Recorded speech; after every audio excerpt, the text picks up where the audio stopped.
Kata pepatah, jika tidak kenal maka tidak sayang.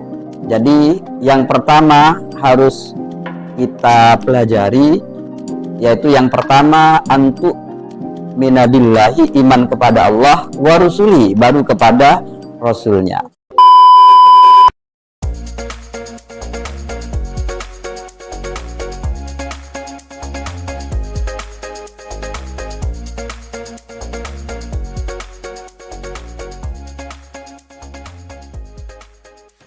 Assalamualaikum warahmatullahi wabarakatuh. Selamat datang di podcast Teladan Nabi. Pada episode kali ini kita kedatangan tamu spesial, yaitu Ustadz Abdullah sebagai pakar sirah nabawiyah yang akan berbagi pengetahuan dan wawasan beliau. Selamat datang Ustadz di podcast kali ini. Baik, jika boleh tahu Ustadz, apa yang membuat Bapak begitu tertarik mempelajari sirah nabawiyah ini? Alhamdulillah, kami tertarik mempelajari sirah nabawiyah itu karena selama ini tidak ada seorang yang diceritakan tuntas mulai sejak kecil sampai akhir hayatnya, bahkan sampai hari ini, karena satu, beliau ini menjadi teladan yang baik bagi generasi kecil, muda, bahkan sampai generasi tua. Oke, tentu saja banyak dari kita mungkin sudah mengenal ya Ustadz sebagian kisah Nabi Muhammad SAW. Mungkin betul sekali Nabi Muhammad SAW juga dikenal sebagai sosok pemimpin yang hebat ya Ustadz. Mungkin Ustadz, Bapak jika boleh tahu, ceritakan sedikit tentang masa kecil Nabi Muhammad SAW. Masa kecil Nabi Muhammad SAW dalam sirah itu diceritakan bahwa Nabi Muhammad suatu ketika itu mendamaikan dari 4 suku yang sedang bertikai. Ketika ada banjir, Ka'bah itu yang namanya Hajar Aswad itu sehingga ada di pinggir, kemudian jatuh. Untuk meletakkan Hajar Aswad ini ada dari 4 suku yang bertengkar. Yang pertama saya. Betul. Yang harus meletakkan batu pertama. Kemudian yang suku berikutnya saya berhak karena saya lebih dekat dan sebagainya. Akhirnya pada waktu itu dengan kecerdasan Nabi, karena Nabi itu harus punya sifat cerdas, maka dikumpulkanlah 4 suku ini. Kemudian Nabi meminta kain yang dipegang ujungnya oleh 4 orang, akhirnya digotong bersama-sama, sehingga pada waktu meletakkan Hajar Aswad itu ke Ka'bah, Nabilah yang mengangkat ke Ka'bah. Akhirnya Nabi itu pada waktu itulah kemudian Nabi dikatakan bahwa adalah orang yang dipercaya, diberi gelar dengan Al-Amin. Itu salah satunya. Beliau itu masih belum jadi nabi, masih kecil. Itu adalah salah satu cerita yang sedikit mungkin menunjukkan bahwa nabi itu adalah mempunyai sifat cerdas dan bisa menyelesaikan masalah di waktu kecilnya. Jadi amanah ya Ustaz. Amanah.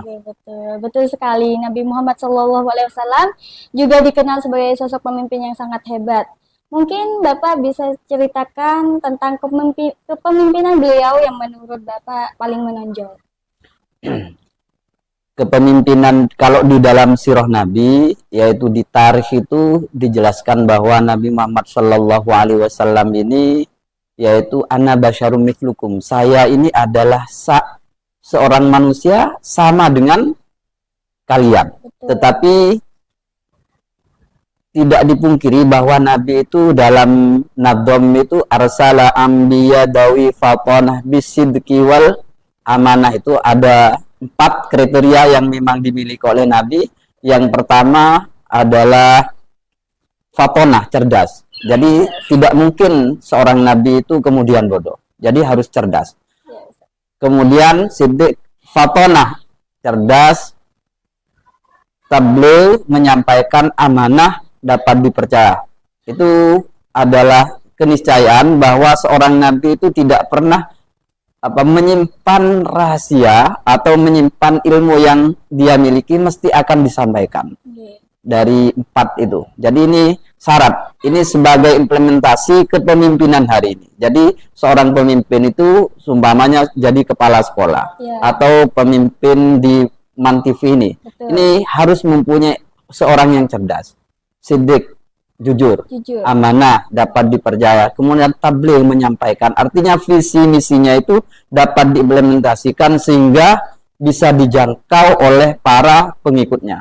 Bahkan Nabi Muhammad SAW, hadis-hadisnya yang disampaikan masa dulu sampai hari ini itu sangat relevan, baik dari ubudiyah, kemudian masalah keyakinan, kemudian bahkan hari ini yang terbaru bahwa Nabi itu menyampaikan suatu ketika bahwa perang antara Israel dan Palestina itu orang-orang Israel itu tidak akan bisa bersembunyi, bahkan batu pun akan menyampaikan bahwa di sini ada orang-orang Israel. Sekarang terbukti bahwa bukan cuma itu, setelah kita lihat dengan kecerdasan Nabi yang disampaikan itu bahwa hari ini bukan cuma batu, seluruh dunia itu memandang dan mendengar bahwa orang-orang Israel itu adalah Zionis yang kemudian memang melaksanakan genosida kepada Palestina,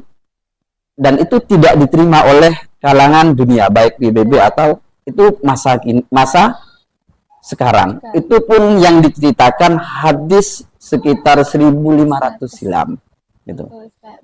Baik, kisah hijrah Nabi Muhammad SAW ke Madinah juga sangat menarik ya Ustadz ya. Apa yang bisa kita pelajari dari peristiwa hijrah tersebut? Mungkin menurut Ustadz gimana? Yang pertama, peristiwa hijrah ini adalah peristiwa yang kemudian diabadikan oleh Sayyidina Umar, bahwa di situ adalah kita kenal dengan tahun Hijriah.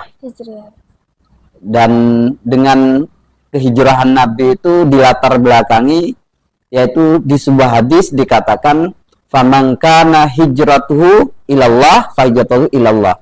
Itu. Jadi barang siapa yang hijrahnya itu karena Allah, maka dia akan hijrah kepada Allah. Dan barang siapa hijrahnya karena seorang wanita, maka apa yang diinginkan itu akan diperoleh juga.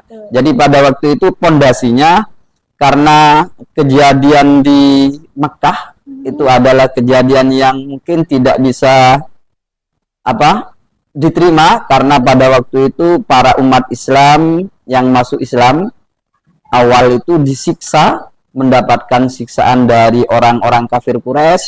Bahkan Nabi Muhammad SAW pada waktu itu dengan strateginya yang bagus, tidur malam itu, ketika tidur beliaunya ini di tempat tidurnya, kemudian digantilah oleh seorang pemuda yang namanya Ali bin Abi Thalib.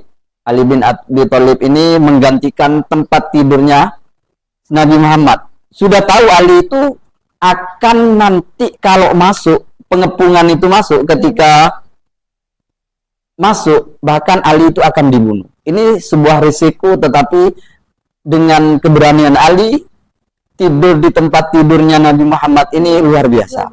Yang sangat luar biasa keberaniannya. Jadi di situ bukan cuma Nabi yang dapat ditiru, juga yang akhirnya nanti Sayyidina Ali ini menjadi menantu dari yaitu Nabi Muhammad SAW. Setelah itu ketika hijrah ke Madinah itu ada beberapa prinsip yang harus kita ambil hikmahnya. Yang pertama, Nabi itu hijrah dari kota Mekah ke Madinah itu yang pertama karena tidak aman di Madinah, di Mekah itu tidak aman penyebaran agama Islam.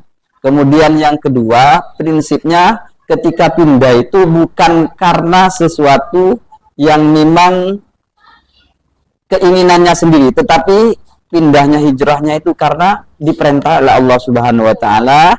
Kemudian yang ketiga, hijrah itu kepada yang jelek kepada yang lebih baik. Jadi seperti kita hijrah dari rumah menuju sekolah Betul. itu merupakan hijrah. Kedatangan kita itu dari rumah, dari alam bukan pendidikan tapi nyampe di sekolah itu, kemudian kita belajar hal-hal yang baik, itu namanya mungkin seperti itu yang dapat dipelajari dari sejarah hijrahnya Nabi Muhammad SAW. Berarti dari peristiwa ini kita bisa belajar untuk selalu pentingnya kesabaran, keteguhan iman dan persaudaraan ya Ustaz ya. Hijrah juga mengajarkan kita untuk selalu berjuang demi menegakkan kebenaran dan keadilan. Mungkin ada pesan apa yang ingin Bapak sampaikan kepada para pendengar semua di sini mengenai pentingnya membelajar sirah nabawiyah ini. Kata pepatah, jika tidak kenal maka tidak sayang. Jadi yang pertama harus kita pelajari, yaitu yang pertama antu minabillahi, iman kepada Allah, wa rusuli, baru kepada Rasulnya. Jadi sejarah secara utuh itu harus kita pelajari, bagaimana kalau sudah kenal dengan sejarah maka disitulah akan menumbuhkan rasa cinta. Bahkan kata yang hari ini sedang viral, ketika kita pingin umpamanya pingin mobil, betul, expander umpamanya, kemudian akhirnya dengan baca Allahumma sholli ala Sayyidina Muhammad, atau pingin sesuatu yang lebih baik, kemudian baca sholawat. Tapi hal-hal yang seperti itu menurut guru kami itu adalah hal yang kecil. Dunia itu adalah hal yang kecil. Tetapi di situ bagaimana ketika kita membaca sholawat itu betul-betul mahabbah, cinta kepada Rasul. Tidak ada embel-embel di dunia, tidak ada embel-embel sesuatu yang hal-hal yang kecil. Ini contoh.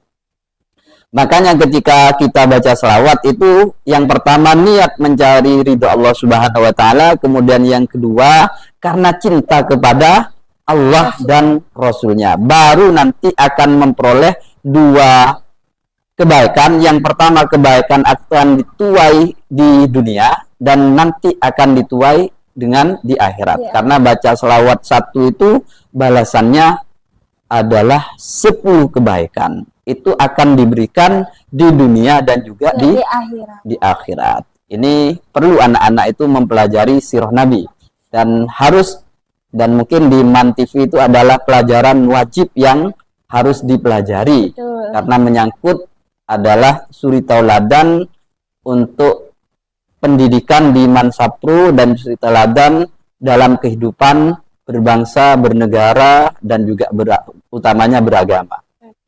Mungkin Bapak punya motivasi untuk siswa-siswi di Mansapro untuk selalu belajar sirah nabawiyah ini, mungkin ada? Motivasi kami yaitu belajar sejarah. Kalau kami mungkin dulu ketika belajar itu adalah klasikal dengan tarikh Islam, yaitu Tarikhul Islam. Bagaimana yang pertama harus dipelajari dengan, yaitu kalau di sini sudah memakai metode macam-macam sudah pembelajarannya. Kemudian kalau kami juga dulu ketika masa kecil yaitu sering menyaksikan pementasan di di desa-desa, itu anak-anak itu mementaskan seperti apa yang ada di hadis Nabi. Jadi sejarah ceritanya Alqamah seperti ini. Itu dipentaskan. Mungkin di MAN seperti itu cerita langsung, bukan cuma tarian-tarian yang ditampilkan, tetapi bagaimana ke depan itu sirah Nabi ditampilkan berupa tayangan yang langsung praktek. Mungkin ada maknanya. Ada maknanya di situ. Jadi bermakna sekali. Masih ingat saya, kecil itu bagaimana kemudian di desa kami itu ada ceritaannya Alqamah, kemudian yang Alqamah itu merupakan sahabat Nabi yang tekun beribadah tetapi takut pada istrinya. Sehingga takut kepada istrinya, dia tidak melawan sama ibunya, tetapi ibunya merasa perasaan. Akhirnya pada waktu itu Alqamah ini ibunya bukan melaknat, tetapi tidak ada syek kepada Alqamah. Akhirnya ketika meninggalnya ini kemudian sulit. Akhirnya Nabi Muhammad SAW itu menjemput ibunya, bagaimana Alqamah ini nanti bisa mudah meninggal kecuali satu, mendapat ridhonya orang tua. Akhirnya dipaksa, akhirnya ibunya mau. Akhirnya Alqamah ini meninggal. Seperti itu. Ini salah satu contoh saja. Jadi anak-anak itu perlu mempraktekkan, menceritakan, langsung implementasi dalam keseharian atau dalam kegiatan-kegiatan, event-event yang memang diadakan oleh Mansapro, yaitu tentang sirah Nabi atau sahabat Nabi atau orang-orang soleh lainnya, mungkin itu. Baik, mungkin mempelajari sirah nabawiyah ini sangat penting bagi terutama generasi muda ya Ustadz ya. Terima kasih sebelumnya Ustadz Abdullah atas waktu dan pencerahannya. Semoga ilmu yang Bapak bagiin ke semua orang bermanfaat untuk kita semua. Amin, amin, amin. Demikianlah podcast kali ini. Sebelumnya buat kalian semua, belajar sirah nabawiyah itu adalah penting, apalagi terutama untuk generasi muda. Jadi sampai jumpa di podcast lain kali. Assalamualaikum warahmatullahi wabarakatuh. Waalaikumsalam warahmatullahi wabarakatuh.